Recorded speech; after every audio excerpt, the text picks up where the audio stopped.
Kaylee Cuoco and Sam Claflin star in the MGM Plus original series, Vanished. When the man Alice loves disappears on a train to the south of France, every romantic memory becomes evidence. Every intimate detail, a potential threat. She thought she knew everything about him, but she may not even know his real name. New episode Sunday on MGM Plus. Finding the truth is a dangerous affair. Listen, all you New Yorkers. Taxi! Okay, we're looking around. This is the 77 WABC minicast. Hello, folks. This is Steve Moore. This is the More Money Show. That, of course, is the More Money theme song, Money by the Beatles. And we always play that because we have this show because we want you to make more money. And so it is a great privilege to be with you. There's so much going on today that normally I would give you my 10-minute riff about what's going on, but I'm going to start right away to go to one of my heroes and somebody who is a lot about money, Steve Forbes. We would not have an Unleashed Prosperity organization if it were not for Steve Forbes. He is, as you know, the president of Forbes Media. He ran for president twice and infiltrated the country with amazing ideas. And so, Steve Forbes, thanks for joining on a Saturday. Good to be with you, even though in this part of the world it is freezing. Hopefully that does not reflect the economy. We have got spring coming, both in weather and the economy.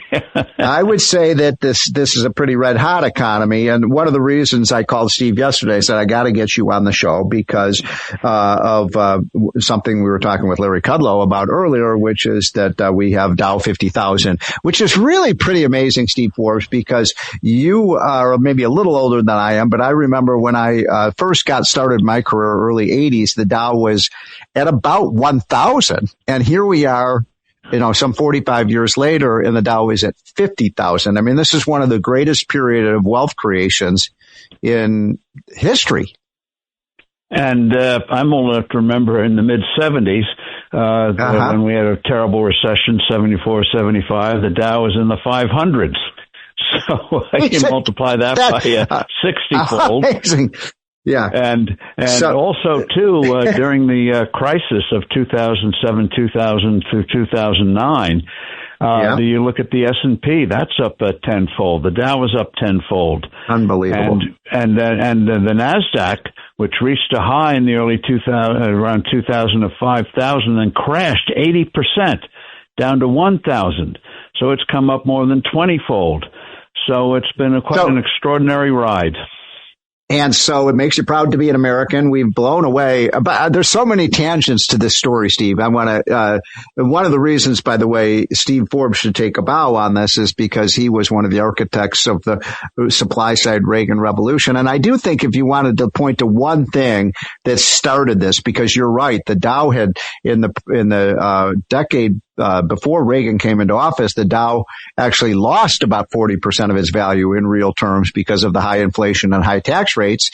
And then, as Arthur Laffer would say, the clouds dispersed, the sun came out, and God gave America Ronald Reagan.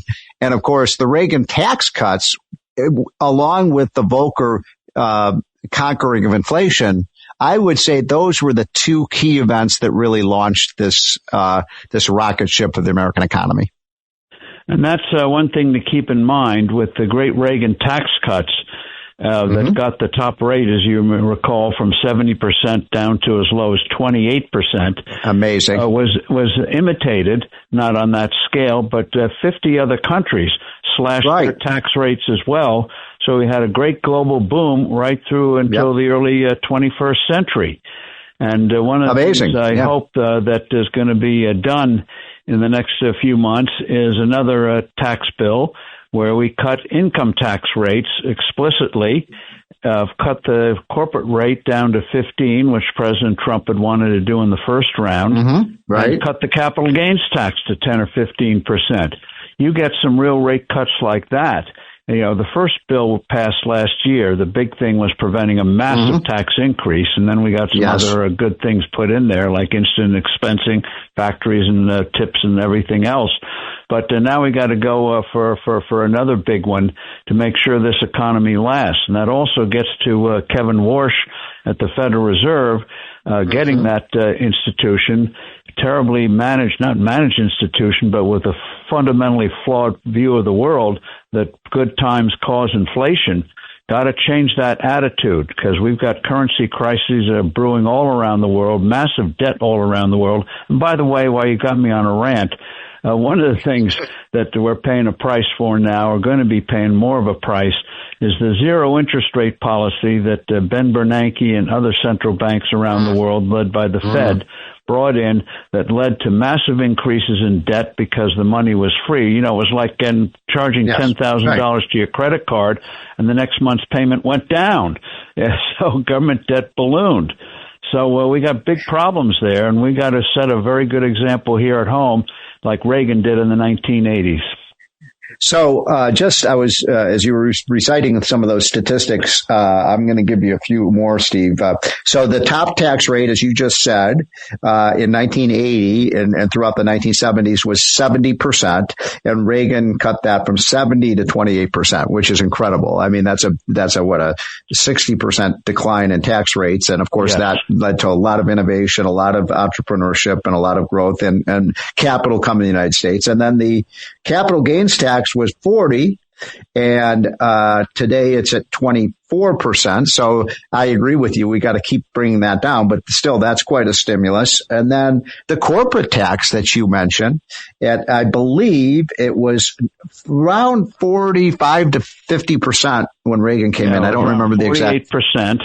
48. And, one of the now we're at 21. In the 80s, we got it down to 35, where it got stuck for over 30 years. Right. And then in President Trump's first term, thanks to you and Arthur and others, whacked it down to 21, and which was a great stimulus. And now we got to do another round.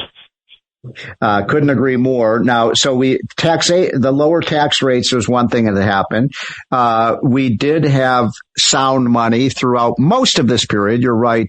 We made a bunch of mistakes along the way, but I would say for the most part, we've had we certainly haven't had, I remember when I graduated from college, the mortgage rates were 15% and the inflation rate was 10%. And now we have the inflation rate down to about 2.5 to 3%. So monetary policy, I would say, has been generally pretty good, although mistakes have been made. And then regulation, by the way, I think that deregulation, which started under Reagan and is accelerated under President Trump, has also been a factor. The regulation thing, it's one of those subjects like monetary policy that puts people to sleep. You're not it's not like Real Housewives kind of thing.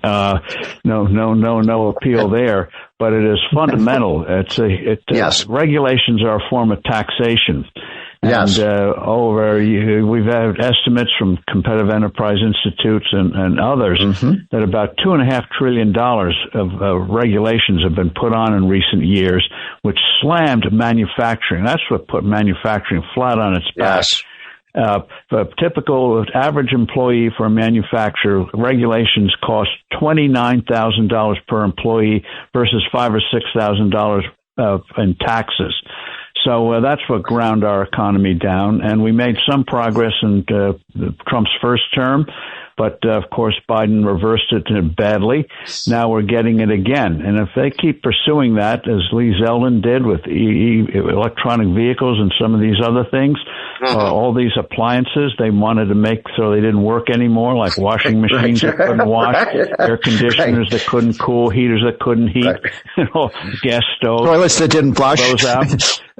So reversing those is going to not just in the short term, but long term, provide a fundamental positive foundation for future growth. So that voice is that of the great Steve Forbes, and so I wanted to brag on you a little bit because your ideas have really helped change the world, and the two among many that I applaud. We haven't gotten all the way there yet, but we're moving in that direction. Is one, a flat tax, and I think your plan was 17 or 18%. Yes. I would love to see that, by the way, and I do think at some point we are going to get to the Steve Forbes flat tax, and then the other idea that it's a real tragedy, Steve Forbes, that when you ran for president, I think it was 1996, was it, that you ran, and you proposed this crazy idea, I'm using that in quotes, crazy, because it was an amazing idea of letting young people put 10 or 12% of their paycheck into an IRA or, type of account, an index fund. Social Security accounts. And by the way, and this is one of the things I like about, even though it's been made fun of President Trump's baby accounts, I see that as a baby step to bringing in a system in the next few years.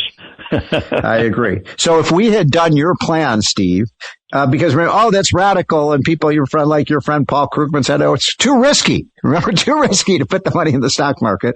And of course, here we are 30 years later, and the stock market's up 20-fold or something like that since you proposed that idea.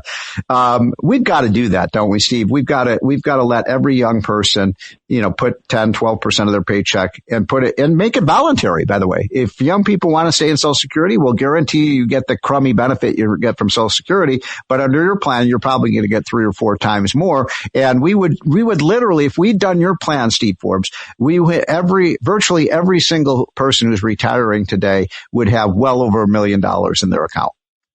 And the thing is, one, they'd have 3 to 4 times the benefits they're currently receiving from Social Security. That's right. And also, the nice thing is you get to choose your retirement age. If you want to do it at 60, great. You want to wait to 90, great. Or do it partially when you're 85. And if there's money left in your account, you can pass it on to your heirs, your grandkids, your favorite dog or whatever. But you control it. And the beauty part of this, one of the beauty parts, is that it turns a capital destroyer, which the payroll tax is, into a capital creator, a real engine for the economy. And one of the nice things, if young people have their own personal accounts, one, they learn what capitalism, i.e. money, and they also realize it's their labor that is creating those resources, that money in their accounts, not Washington politicians, not a gift from these free spenders, but their labor. And they're going to have less tolerance for policies that can jeopardize the value of what their labor produced. Yes. We would have created a nation of shareholders. And one of the things that I like about your idea, first of all, people always say, well, it's too late to do it now. It's too late. It's not too late to do that. I mean, there's no reason the markets can't continue on with good policies, continue on their upward trajectory. That's right. And again, even if people don't want to go in the stock market, over a lifetime, 40 years of working for 50 years, whatever. And by the way, I think people are going to change the nature of retirement. You may go out of one profession and end up going into something else because you like to use your time for something that gives you satisfaction, whatever that might be. But the thing is that you have a much richer economy than you would before, and you get to choose your retirement age. And also, too, one of the things we propose, not to get too nerdy, is if you're married, you're a couple, is that half of the money you earn, half of the money in that account would go to your spouse's account, and vice versa. So if the union is severed, which sadly happens, there's no quarrel about who has what. That's already taken care of. So you don't have to worry about, the housewife taking care of the kids. What's it going to be in her account? Half of her spouse's, half of her husband's money will go into her account. So it's great all around, and people realize we estimate, that creates things. We estimate that the average person could could get a bigger benefit and pass on $1 million to their kids is something you can't do with Social Security. Steve Forbes, I know I pay you by the hour. Could I hold you over for one more segment? Yes, since overtime's not taxed, yes, you can. It's not taxed. All right, folks, this is the More Money Show. We're talking to Steve Forbes. He has very charitably agreed to come on for more because I want to ask him about the Fed. I want to ask him about the new Fed chairman coming in, who is somebody I very much like, and I want to see if Steve Forbes agrees with me about Kevin, because I think he's going to be fantastic. We'll be right back, folks. This is the More Money Show. We are back, folks. This is the More Money Show, and I've got a few minutes left with my hero, Steve Forbes. Steve was talking about the flat tax. He was talking about Social Security personal accounts. We're talking about Dow 50,000. I wanted to, Steve, in our last minutes, talk a little bit about Kevin Warsh, who is the new Fed chairman, and there's a lot of acrimony in Washington about whether he will be independent. I think he should be independent. But you know Kevin Warsh probably better than I do. I like the guy a lot. He was our choice, but what do you think? Oh, I think that he will set a course that is best for the country. Stable dollar, making the Fed realize prosperity does not cause inflation, reducing the size of the Fed's balance sheet, and they're grabbing more control over the economy. And that's how you get greater growth and lower interest rates, the natural way, the real way. So I think he'll be good. And this thing about Powell, and whether he wasn't truthful to Congress about the Taj Mahal renovations is an irrelevancy. And what Trump should do, President Trump should do, as John Carney and others have suggested, is Trump should issue a pardon. Well, any wrongdoing he did, and get you wrote that done. Yeah, you wrote that great book called Inflation. What's the title of it? Inflation, Why It's Bad. Inflation, what it is, why it's bad, and how to fix it. And do you think he'll fix it? Is Kevin Warsh going to fix it? I think he will. And I think one of the things he recognizes is that there's a difference between price changes that come about because of disruptions to production, like we did during COVID, shut everything down. Guess what? Prices are going to go up because nobody's producing anything. Right. And when you lower the value of the dollar. Yeah. Well, that's what we want, Steve Forbes. We want someone who will protect the value of the dollar, maintain America's status as the world reserve currency. Folks, this is the More Money Show with Steve Forbes. Thanks so much for joining.